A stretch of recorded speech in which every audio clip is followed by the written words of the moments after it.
8 वर्षापूर्वी ज्यावेळेला आम्ही हा व्यवसाय सुरू केला, त्यावेळेला नवीनच आपले हे असल्यामुळे कस्टमर पण आपल्याकडे येत नव्हतं, की बाबा कसं कसं येणार, की आपल्या चहाची क्वालिटी त्यांना माहीत नव्हती, की कसा चहा आहे, काय आहे. मग महिन्याकाठी आमचा उदरनिर्वाह कसा तरी त्या थोडेफार पैसे मिळत होते, त्या आम्ही व्यवसाय म्हणजे करून करून कसं तरी घर आम्ही सांभाळलं. त्यानंतर जसं आम्ही जिद्द सोडली नाही आणि काही दिवस गेले, काही महिने गेले, काही वर्ष गेले. हळू-हळू कस्टमर वाढत गेलं, कस्टमर वाढत गेलं, वाढत गेलं. आम्ही एक गवतीचा एक पॅटर्न निर्माण केला आणि गवतीच्या लोकांना एवढा आवडत गेला.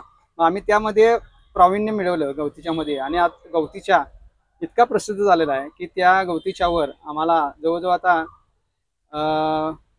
भरपूर आता आमचा चहा खपतो.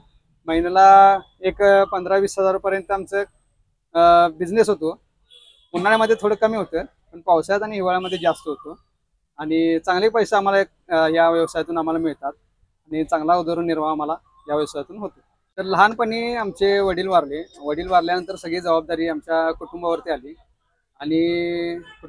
आणि सोनार काम आम्ही सुरू केलं पहिल्यांदा. त्यानंतर सोनार काम काही वर्ष आम्ही कंटिन्यू केलं.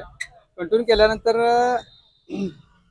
वयात वयाच्या उंबरठ्यावर जे तरुण होतो त्यावेळेला ते शारीरिकदृष्ट्या जरा व्याधी निर्माण झाल्या आणि डॉक्टरांनी सल्ला दिला की काम हे बंद करायला पाहिजे. मग काम बंद केलं आणि शारीरिकदृष्ट्या आता कुठलं काम करणार, दुसऱ्याच्या हाताखाली जायचं म्हटलं तर ते आपल्याला जमणार काम नव्हतं आणि आता काय करायचं मग काही जणांनी सल्ला दिला की तुम्ही चहाचा व्यवसाय करू करा. मग चहाचा व्यवसाय सुरू करा, मग असं डोक्यामध्ये कल्पना आली. मग ठीक आहे, आम्ही सुद्धा चालू केला.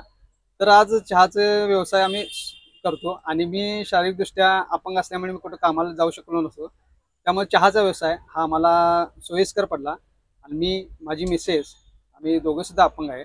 आम्हाला लहान मुलगा आहे, तो आता 3रीला आहे, चांगला आहे.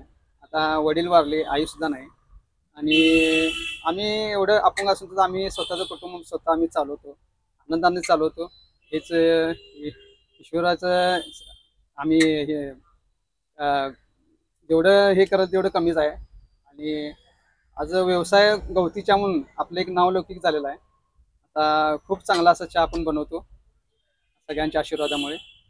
मी साखर की किशोरराजाचा ह्या गवतीच्या फक्त कोल्हापूर पुरता मर्यादित न ठेवता अख्ख्या महाराष्ट्रभर ह्या दादांनी गवतीचा पुरवावा अशी मी त्यांना विनंती करतो.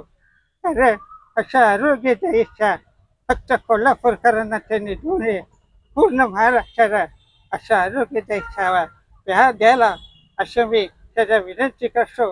अख्ख्या महाराष्ट्रभर त्या गवती चहाच्या शाखा निघायला पाहिजे अशी त्यांना मी विनंती करतो.